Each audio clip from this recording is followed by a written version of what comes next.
അത് ശരി. 2 പോരെയോ? അടിപൊളി തേങ്ങ.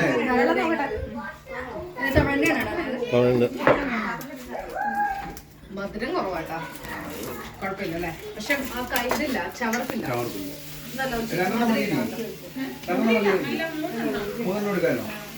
എല്ലാരും ഒന്ന് ചിരിച്ചു വന്ന് കാണട്ടെ.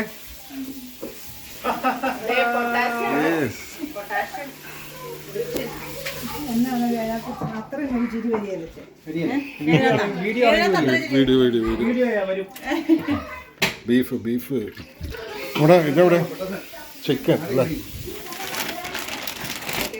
അടിപൊളി ചിക്കൻ. കുപ്പിവെള്ളം അതിൻ്റെ നമ്മൾ ഗരാജിൽ